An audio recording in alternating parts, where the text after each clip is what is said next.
Welcome to the Catholic Midlife Podcast, where we're addressing the challenges and the opportunities of midlife from a uniquely Catholic perspective. Join us each week as we spark a midlife renewal and create a firm foundation for the next wonderful, exciting, awesome season of life.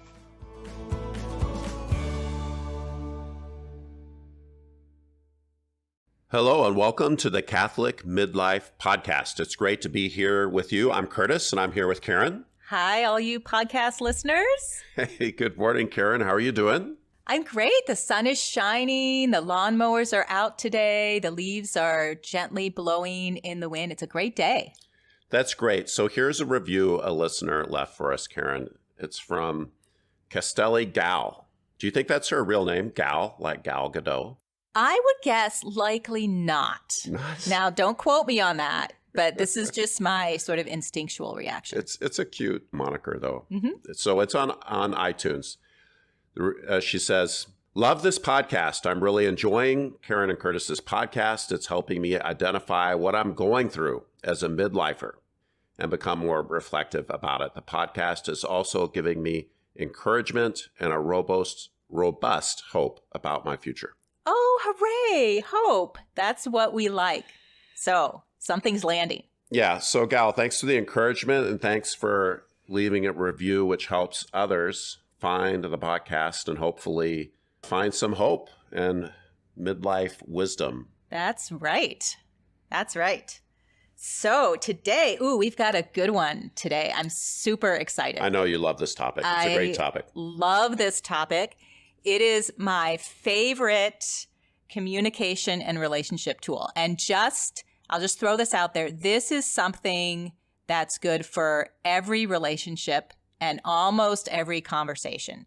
We're going to talk about it here today, specifically in terms of relating to your young adult, where it's super especially helpful. But it's really a great tool for everything. And you are using this tool, you're using it unconsciously already, probably without even realizing it. Some of you maybe use it more than others or more naturally than others, but all of you are using it. And the more you can use it consciously and intentionally, the stronger your communication and relationship will be.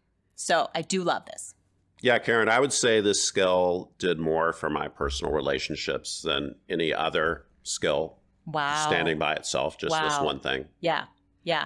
And we encountered it when we were, raising our kids and going through some tough times. And it just made such a difference to incorporate it consistently in our conversations and our communication. So I'm just now realizing I haven't named this skill yet for people. So should I do that? Yes. Okay. The skill we're talking about is called validation. Validation. So maybe I'll let Curtis explain a little bit about what that means. Well, I think the core of it, Karen, so when we're in a conversation and we want to communicate our perspective on something, right? Our perspective won't be received until the other person knows that their perspective is being received.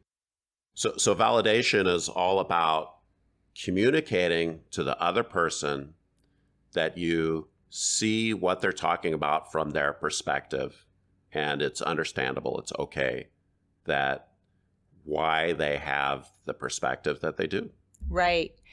Something you said really resonated with me, which is, and this is totally, I've experienced this on a lot of different levels, and it's when you're talking with someone and they you just get the feeling like, okay, they're not going to hear what I've said until they have this feeling that they've been heard and validated. And once that happens, it's like then they can move into a different space of trying to understand the other person's perspective. But first, their perspective needs to be validated.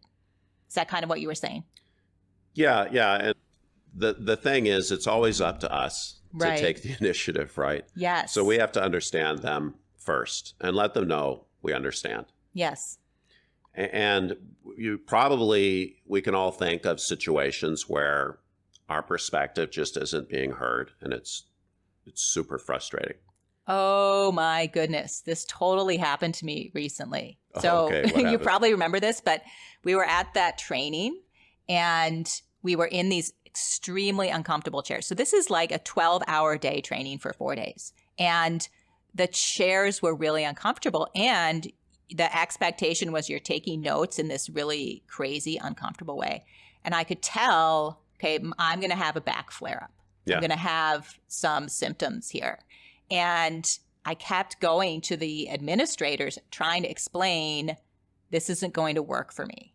And they just, like, I kept getting those rote answers, like these 5, they must have been quoting them from some manual. This is what you say when somebody doesn't want to sit in the chairs, here's your 5 things.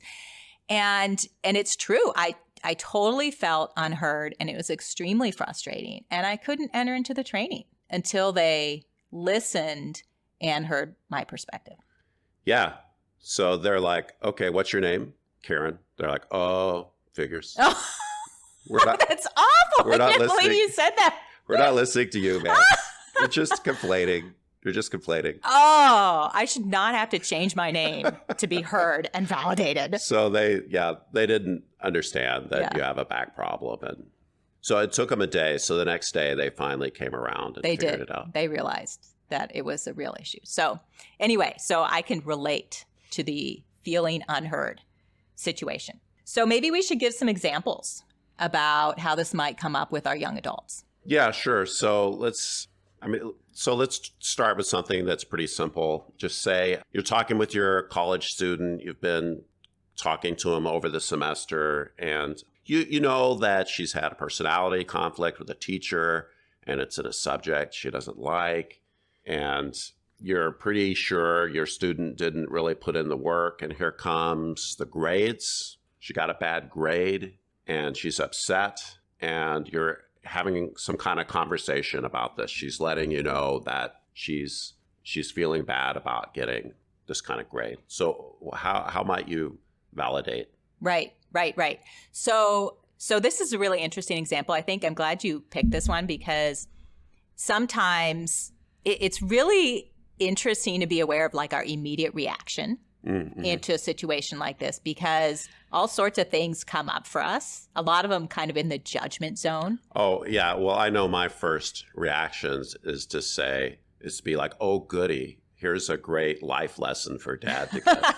It's going to be something like, oh, well, you didn't do the work and now you got a bad grade. Go figure. Yeah. Maybe Surprise, you'll work surprise. harder next time. Yeah. It's really easy to have all those things kick in. You're just making excuses. You're not being serious, and you're the student, not the teacher. There's all sorts of things to say. And sort of pausing on that response and validating can be really transformative in a situation like that. So you could even say something like, sounds like you're really upset about your grade. I remember you were telling me that the teacher is really not relating well to you and the subject is annoying. And it's really frustrating when there's conflicts like that. It just makes the situation harder than it has to be. That's really hard for anybody.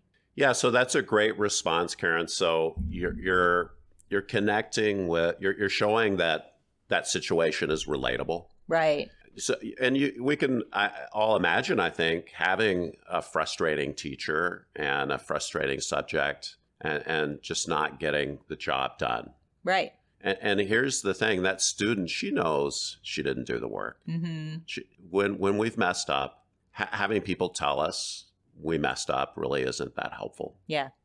And here's one thing to watch out for. Sometimes when we're validating, we want to like get through the validation so we can move on to the advice or response. Oh, right. Or learning point of the whole thing. And really, we have to let the validation sit, and we have to do it until the person feels validated, whatever that is for them, and they feel heard, because that's the pivot point where they can open up to having other kinds of conversations about that. Yeah, Karen. So really, you're looking for, you can see a shift in them. Yes, totally. Usually in their body. Mm-hmm. you'll see some stress go out, or you'll just see in their face like how grateful they are that you didn't pile on to Right. their misery. Right. And it's all about showing that, hey, considering who you are, your experiences, what you've been through, your values, that what you did, it makes sense. It's understandable. Yes, it makes sense. Makes sense. And that is not the same thing. And I think this is what really trips a lot of us up, is showing that you understand doesn't mean approving, signing off, Yeah, agreeing. agreeing. Doesn't mean affirming you in your slothing, I can't say the word, in your sloth. Right. It's not the same. And actually, it's not the same. And sometimes it's not really the most helpful thing to just go right to the place where we don't agree or we want to have some change or some transformation. And sometimes we have to just validate in a conversation and not even move on to all that other stuff. Yeah. Really depends a lot on what's happening.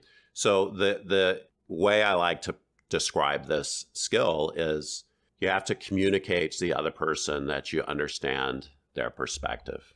It makes sense at some level. So let's give them another example. Okay, sure. Here's another example. So I'm Jane, and I have a brother, Joe.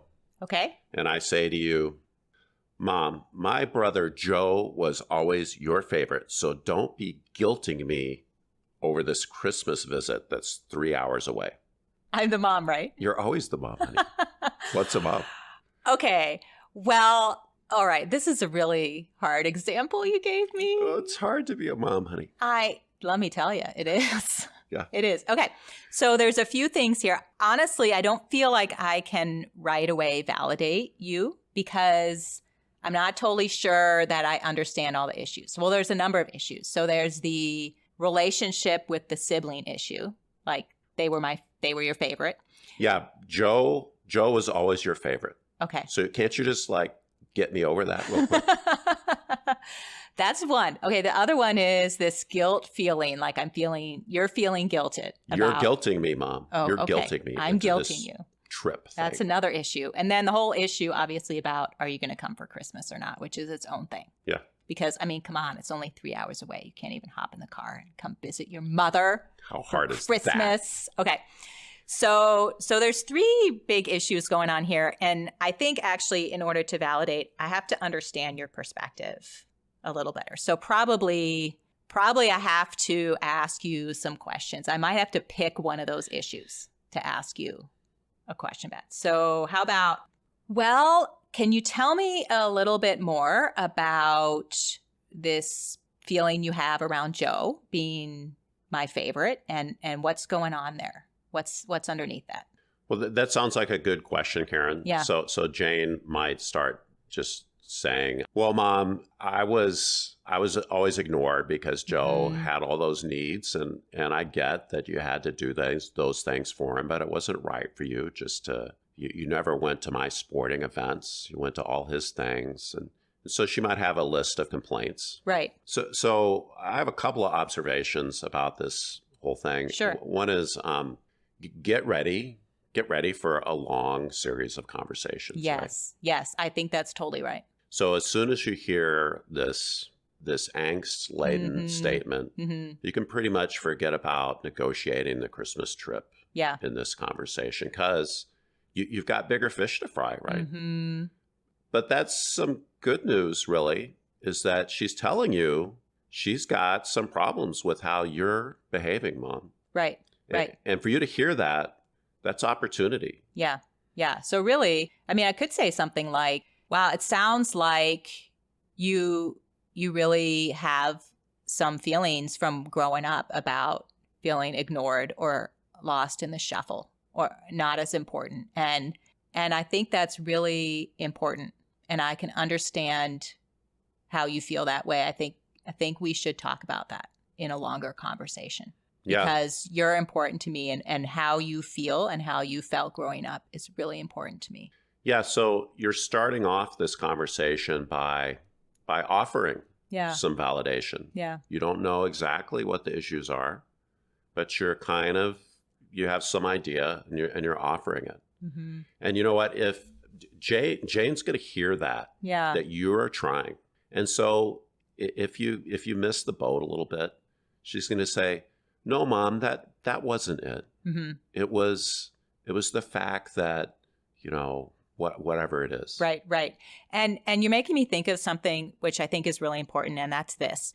If you're looking for something to validate, and if you're determined to validate, you can always find something to validate in the person, in their perspective, in the conversation.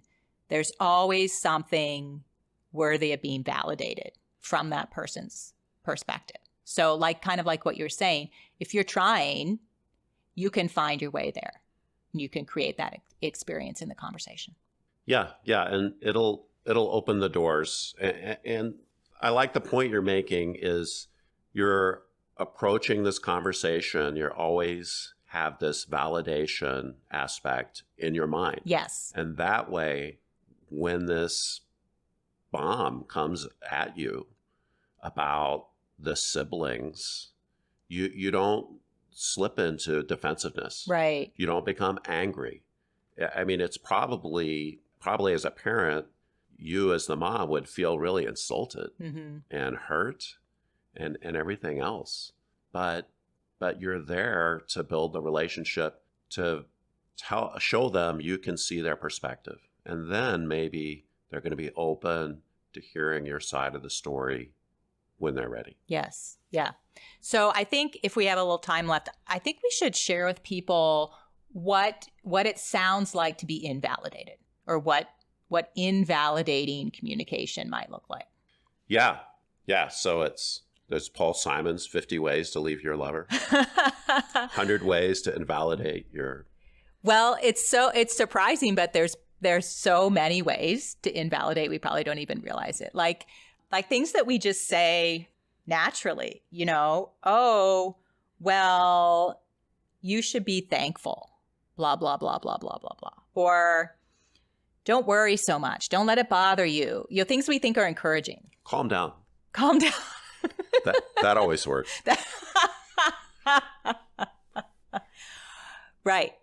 Or even, maybe we might objectively think somebody's overreacting. But if we indicate to them we think they're overreacting, that's really invalidating. Yeah. It implies they don't have a basis to overreact. Right. Or what about cliches? Oh, yeah, this is a good one. Okay. Like, look for the silver lining. You'll understand when you're older. Oh, no. Something we say as Christians a lot, and I think it's maybe helpful to reconsider this a little bit, but, something good will come out of this. Or there's All a things reason. Work to the good for those who are in Jesus Right. Christ. There's a reason for everything. There's a reason for everything. Yeah. So I just think we want to be sensitive and discerning about things like that we say and when. Yeah, well, God will bring good out of everything, Mhm. including very bad things. Yes. But it doesn't mean that it's great. Mm-hmm. And trying to it's not very reassuring Right. to sit there and tell somebody, "Oh, this is God's will. It's all going to turn out fine." Mm-hmm. This isn't sitting with them. This isn't seeing things from their perspective in that moment. Right. Or sometimes we, like as you were alluding to earlier, we could feel a little defensive, and so we want to defend ourselves. Well, that's not true. We didn't prioritize your sibling. We don't love them more than you, or I don't do that as much as you think. You're wrong. All that is invalidating. It can be our natural reaction, and we may think it's true, and we want to validate. Yeah, and this is a talk about relating to your young adults. Yeah. And these are generally true. Validating is almost always called for. I mean, sometimes you can be in a business situation where you have to defend yourself. Yes. And we could be so conditioned by our professional and our work sort of contexts that we don't have other modes of operating. Mm-hmm. Like we can have an instinct not to not to be the one that's fingered for everything that goes wrong at work. Yes. On and on. Yeah. So I'm starting to go down a rabbit hole. Okay. Okay. So I'll stop. So one thing I'm thinking of here as we're talking is really validation is really just a form of showing compassion and love to another person in the midst of their own experience and sitting with them in that experience and sharing it with them. It doesn't mean we don't move forward, but it means we're there and we understand first. Yeah, so this is a skill that really came to us through child raising and through coaching training. Yeah. But so many of these skills, they relate to how to be a better person, how to show up as the person that you are, that you can be, with all your great virtues, with all your great values. And the skill of validating helps you bring all that great character into play. Joseph Pieper says, he's a Thomist and a philosopher, says, love is a way of turning to the loved one and saying, it's good that you exist. It's good that you are in the world. And to love somebody, we have to see them first as a unique person, as somebody that has values and experiences and their own way of being. Yes. Yeah. It's almost like you're validating the dignity of the human person when you validate their experience. And it doesn't mean that you want them to stay in that experience or even that they want to stay in that experience. They can have different experience and grow and learn. And there's something about their own dignity as a person with their own perspective. So Karen, validating, it's a way of turning towards the one to whom you are listening. It's letting them know you see and hear them standing right in front of you, knowing the beloved, that's part of loving them. So validating, treating people with love and respect and dignity, honoring their experience and perspective, validating because you want to love your neighbor and your family and your kids. All right. So just to summarize a couple things here, takeaways. If you really want your perspective to be received by your young adult, and you want to show them that kind of love, then you have to receive their perspective first. And they have to feel and experience that they've been understood and that you've heard them. So validating their experience and their emotion and explaining why it makes sense in their situation in light of who they are and what they've experienced. So we're going to close this episode and we look forward to starting a new season next week. I'm super excited about this. It's all about creating purpose, finding mission in the second half of life. And part of that is also embracing what it means to be a human person and kind of the foundational vocation of being a human person. And part of this is going to come from some work and study Curtis and I have done on Paul, and particularly his letter to the Romans. The letter to the Romans. Letter to the Romans. So anyway, some scripture, positive psychology, a lot of neuroscience. We've got a lot of great things coming up for you. Karen, I'm really looking forward to bringing all that together. Mm-hmm. This concludes our season on relating to your young adult children. And this is a topic that Karen and I love to give talks on, presentations, or workshops. If your group, your organization is interested in that, reach out. Let us know. You can email us at thecatholicmidlife@gmail.com or leave a comment. Thank you so much. Bye-bye. It's great to be here with you today.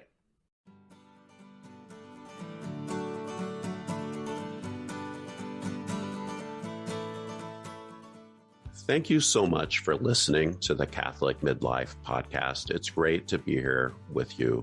Be sure to subscribe on your favorite app or platform.